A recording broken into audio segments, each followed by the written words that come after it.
Welcome to our channel. आज इथे मी नाश्त्याला पनीर पराठा केला होता। तर त्यासाठी इथे बघा मी जवळजवळ 400 ग्रॅम एवढं पनीर छान किसून घेतलेलं आहे। तर इथे बघा घरीच बनवलेलं हे पनीर आहे। छान घरी बनवल्यानंतर इथे किसून घेतलेलं आहे। नंतर इथे 2-3 कांदे घेतलेले आहेत। नंतर मिक्सरच्या भांड्यामध्ये लसण, मिरची आणि अद्रक याची पेस्ट केलेली आहे। आणि इथे बघा मी एका प्लेटमध्ये सर्व मसाले काढून घेतले। तर कसुरी मेथी, इथे जिरे आणि मिरे पावडर, धने पावडर, मीठ, गरम मसाला, हळद आणि तिखट घेतलेला आहे। आणि सर्वात आधी आपण या पनीरमध्ये कांदा टाकून घेणार आहोत। तर चॉपरमध्ये चांगला चिरून घेतलेला आहे हा कांदा मी।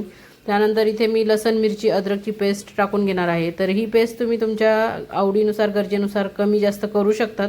तर इथे जवळजवळ मी 2 टेबलस्पून एवढी पेस्ट टाकून घेतलेली आहे। त्यानंतर हे जे सगळे पावडर मसाले काढलेले आहेत ते इथे टाकून घेणार आहे। यामध्ये कसुरी मेथी टाकल्यामुळे ह्या पराठ्यांना एक छान वेगळी अशी चव येते।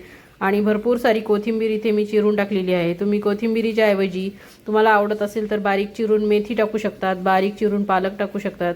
अशा पद्धतीने वेगवेगळ्या पालेभाज्या किंवा कोथिंबीर असं काही तुम्ही टाकू शकता। तर जे आपल्याला पनीर पराठ्यासाठी स्टफिंग आपल्याला तयार करायचं आहे तर ते सर्व असं हे जिन्नस सगळे एकत्र करून तयार करायचं आहे आणि व्यवस्थित त्याला एकजीव करून घ्यायचं आहे। तर तुम्हाला देखील माझ्या पद्धतीने पनीरचा पराठा बनवायचा असेल तर नक्कीच हा व्हिडिओ शेवटपर्यंत बघा, कुठे स्किप करू नका। आणि आवडल्यास चॅनलला सबस्क्राईब करा, व्हिडिओला एक लाईक नक्की करा आणि इतरांना शेअर देखील करा। तर हे बघा आपलं सर्व स्टफिंग मस्त मिक्स झालेलं आहे आणि आता आपण पराठा करण्यासाठी रेडी आहोत। तर इथे मी कणिक 10-15 मिनिटं अगोदरच भिजवून ठेवली होती। छान अशी कणिक भिजलेली आहे। तर त्यातलाच एक छोटासा गोळा घेतलेला आहे कणकेचा, जेवढा आपण पोळीसाठी घेतो तेवढा।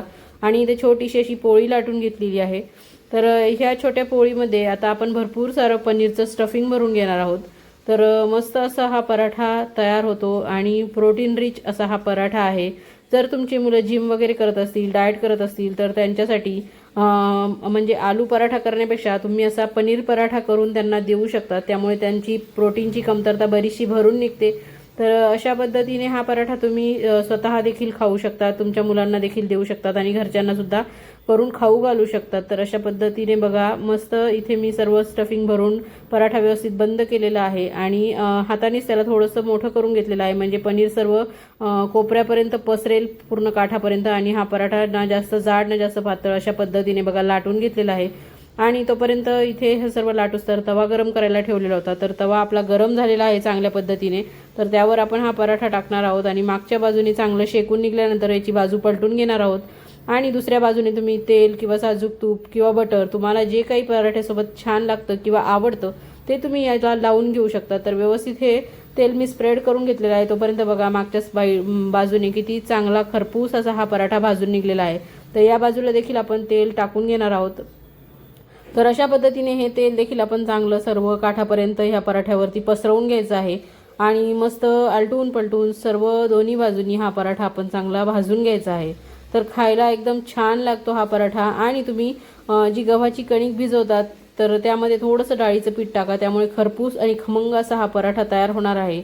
गव्हाच्या पिठाच्या ऐवजी तुम्हाला मैदा वापरायचा असेल तर तो देखील वापरू शकतात कणिक भिजवताना, किंवा अर्धा मैदा अर्ध गव्हाचं पीठ असं देखील वापरू शकतात। तर इथे बघा आपला पराठा किती सुंदर दिसतोय, कॅमेराजवळ घेऊन दाखवते मी तुम्हाला। तर इथे मी आता अशा पद्धतीने सर्व केलेला आहे। तर इथे मी शेजवान चटणी आणि दही असं दोन्ही सर्व केलेलं आहे पराठ्यासोबत खायला। आणि एक बघा पीस मी तुम्हाला दाखवते उघडून। तर अशा पद्धतीने बघा पनीर पूर्ण काठापर्यंत छान असं पसरलेलं आहे आणि बघा पराठा उघडताच किती सुंदर दिसतोय पराठा। तर नक्कीच तुम्ही माझ्या पद्धतीने करून बघा आणि मी सांगितलेली पद्धत, रेसिपी तुम्हाला आवडली असेल तर नक्कीच मला कमेंट करून सांगा। आणि जाताना नक्की चॅनलला सबस्क्राईब करा आणि व्हिडिओला एक लाईक नक्की करा आणि खा प्या मजा करा।